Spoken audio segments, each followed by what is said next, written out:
Aujourd'hui, dans le parc des relations internationales, Israël fête le 60e anniversaire de sa recréation et compte à ce jour plus de 8 millions de citoyens.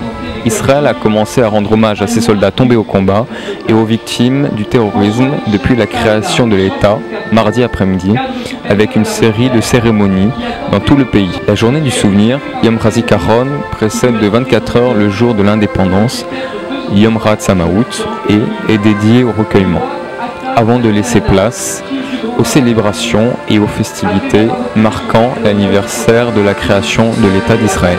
À l'occasion des 67 ans de la création de l'État d'Israël, pour Montpellier New Day, une petite réaction. Écoutez, c'est naturel que nous soyons là. L'État d'Israël, c'est un État pas comme les autres. C'est un État qui, pour nous, républicains, français, a une connotation de sacré.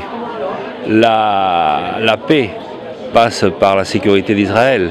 Israël, c'est une magnifique construction qui est née, je serais tenté de dire, qui est née du ciel. Qui est née du ciel, mais avec des hommes d'exception qui eux-mêmes ont été envoyés probablement par le ciel. Et l'histoire de l'État d'Israël, c'est l'histoire du monde, c'est indissociablement lié.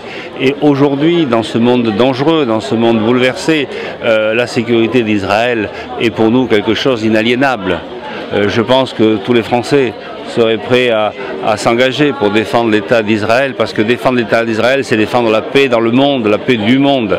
Au-delà de ça, naturellement, il y a l'actualité qui nous interpelle, avec naturellement la barbarie, qui est née du fanatisme, de l'extrémisme, mais aussi de l'ignorance. Et là, il y a un grand combat à mener. Mais ce grand combat, on le mènera tous ensemble, parce que, bien sûr, nous sommes d'abord là pour aider une civilisation à survivre. Et voilà, et ça aussi, c'est une belle perspective. Je vous remercie. Pour Montpellier New Day, une petite réaction pour les 67 ans de l'État d'Israël. Alors je pense que Yom HaAtzmaut a toujours été une fête qui a été célébrée par l'ensemble du peuple juif à travers le monde.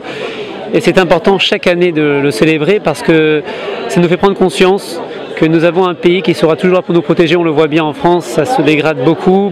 Beaucoup d'entre nous, et pas uniquement les juifs, mais d'autres religions aussi, ont peur de ce qu'il passe. Et de savoir que nous avons un pays depuis 1948 avec une très belle armée qui sera là pour protéger n'importe quel juif, n'importe où il se trouve dans le monde, déjà ça remonte le moral, on va dire.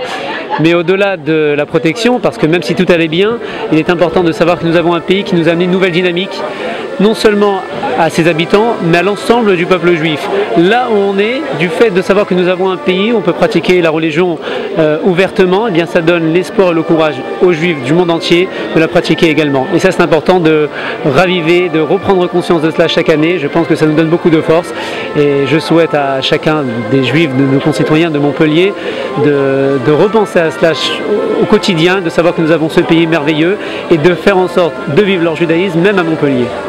Je vous remercie. Donc j'espère que ce sont des messages de construction, de paix, de vivre ensemble, tous ensemble, ça a été évoqué. Il est important que tous les cultes soient là, que tout le monde partage ces moments-là, qui sont des moments de lien citoyen tout court. Je vous remercie.